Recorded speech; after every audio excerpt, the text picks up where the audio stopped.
তুমি কে আমি কে হাদি হাদি কে আমি কে হাদি হাদি ঢাকা ঢাকা ঢাকা আমরা সবাই হাদি হব যুগে যুগে লড়ে যাব আমরা সবাই হাদি হব যুগে যুগে লড়ে যাব ভারতীয় মাদ্রাসা ভেঙে দাও ঘুরিয়ে দাও ভারতীয় মাদ্রাসা ভেঙে দাও ঘুরিয়ে দাও আমার ভারত বিনা যেতে দেব না একটা লীগ দল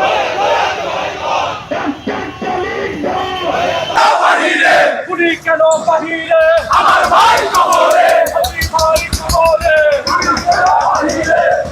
আমার ভাই মরলো কেন প্রশাসন জবাব দে প্রশাসন জবাব দে আমার ভাই মরলো কেন আমার ভাইয়ের রক্ত বিনা যেতে দেব না হাদি ভাইয়ের রক্ত বিনা যেতে দেব না নাসিমের রক্ত বিনা যেতে দেব না আবু সাইদের রক্ত বিনা যেতে দেব না মুগ্ধের বিনা যেতে দেব না বিথা যেতে পারে না 24-এর রক্ত 24-এর রক্ত বিনা যেতে পারে না ইনকিলাব ইনকিলাব জিন্দাবাদ জিন্দাবাদ জিন্দাবাদ জিন্দাবাদ ইনকিলাব ইনকিলাব আমি আসলে হাদি ভাইকে নিয়ে অনেক স্বপ্ন দেখতাম। একটা সময় স্বপ্ন দেখতাম হাদি ভাই সংসদে যাবেন, আমাদের কণ্ঠস্বর হয়ে হাদি ভাই সংসদে কথা বলবেন। সেই প্রতিবাদী কণ্ঠস্বর হাদি ভাইকে আততায়ীর হাতে গুলিবদ্ধ হয়ে নিহত হতে হলো। এটা আসলে আমি বলবো রাষ্ট্রের চক্রান্ত। এই হাদি ভাইকে যারা হত্যা করেছে, হাদি ভাইয়ের হত্যার পেছনে যারা রয়েছে, তাদের এখন পর্যন্ত গ্রেপ্তার করা হয়নি। এই রাষ্ট্র চাইলেই কিন্তু পারত হাদি ভাইয়ের হত্যাকারীদের গ্রেপ্তার করতে। এই রাষ্ট্র কাদের আশ্রয়ে চলতেছে? তাদের অধিপত্যের রাষ্ট্র চলতেছে। সেটা আমাদের অবশ্যই এখন কথা বলার সময় চলে এসেছে। আমরা আবারও সেই জুলাইয়ের উত্তাল দিনগুলোর মতো কথা বলতে চাই। আমরা হাদি ভাইয়ের হত্যাকারীর বিচার চাই। এই 56,000 বর্গ মাইলের ভূখণ্ড, এই ভূখণ্ড শুধু আমাদের, এই ভূখণ্ড আমাদের বাংলার, এই বাংলাদেশের এই ভূখণ্ড, এই ভূখণ্ডের উপরে সামান্যতম হস্তক্ষেপ আমরা মেনে নিব না।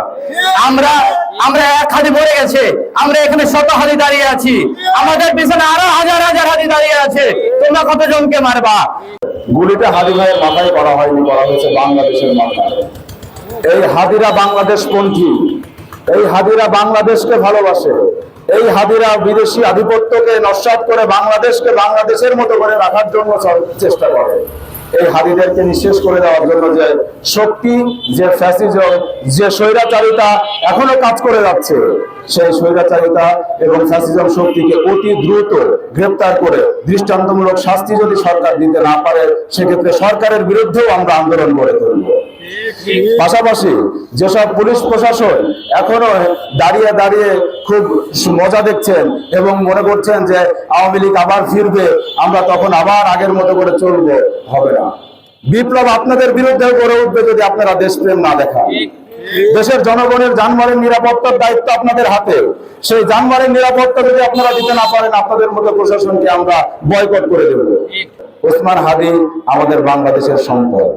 এই সম্পদ হয়তো বাংলাদেশ থেকে চলে গেছে, সে আল্লাহর মেহমান হয়ে গেছে, কিন্তু আমাদের প্রত্যেকটা যুবকের বুকে একটা করে হাদি জন্ম নিক, এইটা আমার চাওয়া। এবং বাংলাদেশের প্রত্যেকটা যুবক হাদি হয়ে উঠুক। বাংলাদেশের প্রত্যেকটা যুবকের মধ্যে বাংলাদেশ প্রেম জাগ্রত হোক এবং বিপ্লবী চিন্তা চেতনা নিয়ে তারা বাংলাদেশের জন্য কাজ করুক, এটাই আমার চাওয়া। নতুন এবং ফিরে আসা গ্রাহকদের জন্য নগদে চলছে ক্যাশব্যাক সহ প্রতিদিন হাজারো উপহার জেতার সুযোগ। হবে আশা আর ফেরা, সারপ্রাইজ সেরা।